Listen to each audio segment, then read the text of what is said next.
नमस्कार मित्रांनो, मी प्रवीण अहिरे तुम्हा सर्वांचं पुन्हा एकदा स्वागत करतो आपल्या एका नवीन व्हिडिओमध्ये। तर बघा मित्रांनो, आजच्या व्हिडिओमध्ये आपण अतिशय महत्त्वाची माहिती पाहणार आहोत, ती म्हणजे अशी की आरोग्य विभाग भरती 2023 संदर्भात। बघा मित्रांनो, आरोग्य भरती संदर्भात आजची अपडेट या ठिकाणी असणार आहे। सर्वात महत्त्वाची माहिती, संपूर्ण माहिती आपण या ठिकाणी पाहणार आहोत। व्हिडिओ शेवटपर्यंत नक्की बघा, संपूर्ण माहिती कळेल। त्या अगोदर तुम्हाला सूचना आहे, जर तुम्ही व्हिडिओवर नवीन असाल तर व्हिडिओला लाईक करा, व्हिडिओला जास्तीत जास्त शेअर करा आणि चॅनलला सबस्क्राइब केलं नसेल तर लवकरात लवकर चॅनलला देखील सबस्क्राइब करून घ्यायचं आहे। तर बघा, आरोग्य भरती संदर्भात आजची अपडेट काय, संपूर्ण माहिती आपण या ठिकाणी ह्या व्हिडिओच्या माध्यमातून पाहूया। तर बघा मित्रांनो, संपूर्ण माहितीसाठी आपण या ठिकाणी आलेलो आहोत। पाहू शकता, लोकमतमध्ये आलेली महत्त्वाची माहिती आहे। राज्यातील 400वर तरुणांचे भविष्य लटकले, परीक्षा झाली, निकाल लागला, मग जाहीर केली मान्यताप्राप्त संस्थांची यादी। अतिशय महत्त्वाची माहिती सर्व विद्यार्थ्यांसाठी असणार। बघा, संपूर्ण माहिती काय, छत्रपती संभाजीनगर सार्वजनिक आरोग्य विभागाची पदभरतीची परीक्षा झाली, निकाल लागला, अनेक तरुणांच्या सरकारी नोकरीचे स्वप्न साकार झाले, परंतु निकालाच्या दुसऱ्याच दिवशी मान्यताप्राप्त शिक्षण संस्थांची यादी प्रसिद्ध करण्यात आली। या संस्थांमधून कोर्स करून उत्तीर्ण होणाऱ्यांची निवड करण्यात आली आणि खासगी शिक्षण संस्थांमधील राज्यभरातील 477 उमेदवारांना लटकवत ठेवले गेले।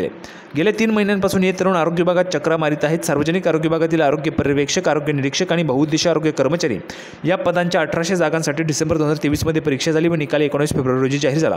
अनेक उमेदवारांना नियुक्तीचे आदेश मिळालेले, 477 जणांना नियुक्ती मिळण्याची वाट पाहावी लागत आहे, कारण 20 फेब्रुवारीला मान्यताप्राप्त 75 संस्थांची यादी प्रसिद्ध करण्यात आली। हे विद्यार्थी या संस्थेतील नाहीत, इतर 72 संस्थांमध्ये अभ्यासक्रम करणाऱ्यांची नियुक्ती रखडली। या संदर्भात सॅनिटरी इन्स्पेक्टर पदविका कोर्स प्रमाणपत्र वैधता पडताळणी करण्यासाठी आता समितीची नियुक्ती करण्यात आलेली आहे।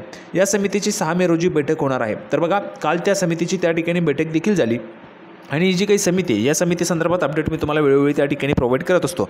परंतु बघा, हे जे काही 477 उमेदवार आहेत, या उमेदवारांनी या ठिकाणी खाजगी संस्थांमधून हे जे काही कोर्स आहेत ते केलेले आहेत आणि हे कोर्स खाजगी संस्थांमधून केल्यामुळे त्यांची त्या ठिकाणी नियुक्ती होताना आपल्याला पाहायला मिळत नाही। तर आता आपल्या चॅनलच्या माध्यमातून देखील आणि सर्वच विद्यार्थ्यांच्या माध्यमातून देखील या उमेदवारांची त्या ठिकाणी निवड झालेली आहे। तर या उमेदवारांना नियुक्ती दिली गेली काय पाहिजे, कारण मित्रांनो बघा, त्यांची नियुक्ती किंवा त्यांची निवड झाल्यानंतर या ठिकाणी जे काही मान्यताप्राप्त संस्थांची यादी त्या ठिकाणी प्रसिद्ध करण्यात आली आहे, तर त्यामुळे ह्या उमेदवारांची नियुक्ती झालेली आहे, निवड झालेली आहे, तर या उमेदवारांना त्या ठिकाणी नियुक्ती दिली गेली पाहिजे, अशी देखील मागणी आपल्या चॅनलच्या माध्यमातून त्या ठिकाणी केली जात आहे। तुम्हाला काय वाटतं, या उमेदवारांना नियुक्ती जी आहे ती दिली गेली पाहिजे किंवा नाही? तुमचं जे काही मत असेल ते तुम्ही त्या ठिकाणी कमेंट बॉक्समध्ये कमेंट करू शकता।